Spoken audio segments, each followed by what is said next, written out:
Hello everybody, this is Tim here again, here with my review for The Lost Boys. I've been wanting to do these movies for a long time. I figured I'd do the Lost Boys trilogy, and then probably lead up to doing a review of the movie It. I figured it was about time I seen the film It, since it's gotten such good high praise from everybody. So anyway, Lost Boys, directed by Joel Schumacher. There's not much I can say about this film. I haven't seen the two sequels in a long time. This film is a classic. It's a great movie. Obviously a 4 out of 4 stars. You got Kiefer Sutherland, Jason Patric, Corey Feldman, Corey Haim. Some people call this a Corey's film, but really Corey Feldman is kind of a supporting character in the film, and him and his brother are like Edgar and Allan Frog, and well, they claim to be expert vampire hunters because they read about vampires in comic books, but they really don't know as much as they think they do, and they're kids.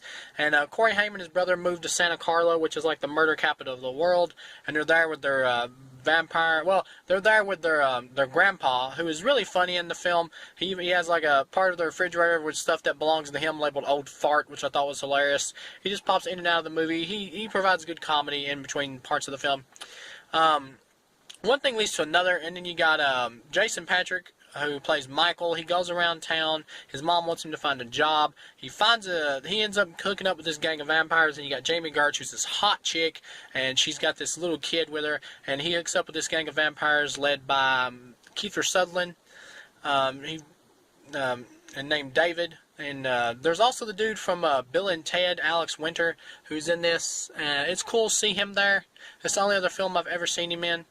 And they're pretty much a motorcycle, like punk rock type gang, and they initiate him into the gang, and he drinks this alcohol, what he thinks is alcohol. It's actually the vampire's blood, and I think that's a cool way to for somebody to become a vampire by drinking the blood. But he has to make his first kill before he becomes a full vampire. So pretty much hijinks ensue, and this movie's shot really well by Joel Schumacher, and you have great music choices. The most popular song in the movie is obviously Cry Little Sister. I'm not even going to attempt to try to sing it. I can't do it justice, but it's used throughout the film, and whatever section of the film it's used in, it really amplifies that part and makes the film feel like a music video, but a wonderfully, beautifully shot music video. You get to the end of the film, the vampires attack Corey Haim's house, and he's got the Frog Brothers there to back him up. One thing I think is hilarious is Jason Patric is like, he's talking to Sam. Corey Haim's character's name is Sam. And he's talking to Sam, and he's like, these guys are brutal killers, talking about the vampires. And Sam goes, so are the Frog Brothers. And they're like checking each other's equipment. And they're like, obviously two little kids. We know they're not that dangerous. Corey Feldman kills the Alex Winter vampire Marco by like staking him or whatever. The vampires go to their house. They're there attacking them all. And basically it kind of becomes a little bit like the Goonies, but in a really cool, fun way. And the kids are teamed up with Michael, and they're going to take out the vampires. Corey Haim takes out one of them by shooting it with an arrow into a big cassette player, stereo. And you get that line, death by stereo, which was hilarious. And what I like about the film is, another thing I like about the film is, none of the vampires die the same way, which is kind of cool and creative. Some of them explode, other ones like evaporate and shit, and like become drained of blood in the pool of blood. It's really cool.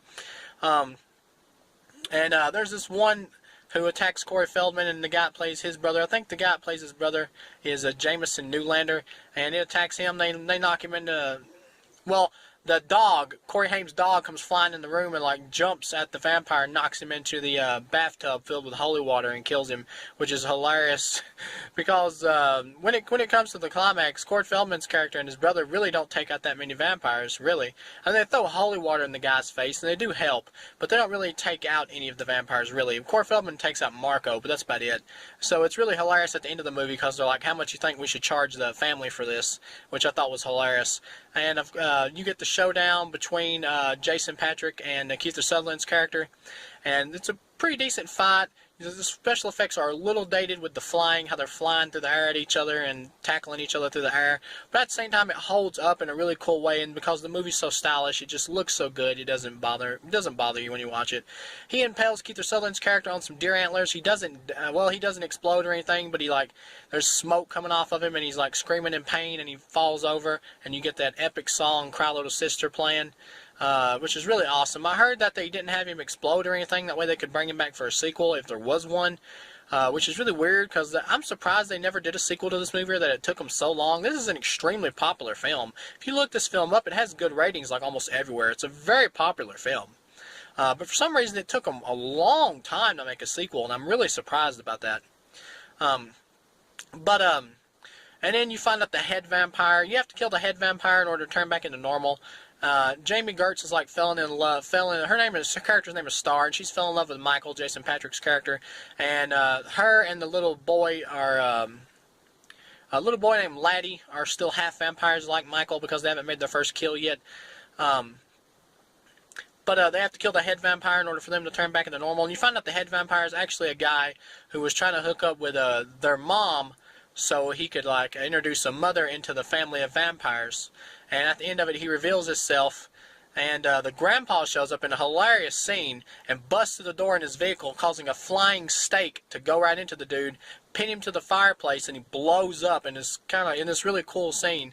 It's a fun climax. They could have just made Kiefer Sutherland's character the main vampire. He pretty much is. They could have just made him the main vampire. But adding a little bit extra to the movie just adds a little bit more fun to the film, in my opinion, anyway. And then you get the ending, which is hilarious because Grandpa's in there, like he just starts drinking a soda, and then he, before he closes the refrigerator and the movie goes off, he says, "One thing I couldn't stand about Santa Carla is all the damn vampires." And you find out he knew about vampires the whole time. That is a hilarious idea. Whoever thought, the script writer should pat himself on the back because that was a genius move to put that last joke in there. This movie's very funny as well. It's not really scary, but it's entertaining. It's got one really great gore scene. This movie could have almost been PG-13, but the movie adds a great gore scene in the film to let you know the vampires aren't playing around, that they are dangerous. They show, when they first reveal themselves to Michael as vampires, they attack these surfers and like rip them apart into pieces, and it's great gore. And that's when they finally reveal themselves to him so he knows what they are. That was cool. And yeah, but other than that, it could almost be PG-13. But because of that, it amps the film up. Obviously, it's a 4-star out of 4 film, but at the same time, it's not perfect. There are some little drawbacks in the film. One problem is that some of the plot details aren't as thought out or as done as well with as they could have been. Like, Star is going out with David before she hooks up with Michael, and they never really go into her relationship with David, Kiefer Sutherland's character. You could have done more with that. They could have done something tighter with that. But yeah, other than that, this is a great film. It's a little bit style over substance, but in a good way. Nothing bad. Other than that, some underplayed character stuff like that, and some of the other Lost Boys could have used a little bit more character development, but they're extremely entertaining enough. All in all, almost 4 stars out of 4. My favorite Joel Schumacher film. I highly recommend this film. Great movie, and I'll see you guys again with the sequels.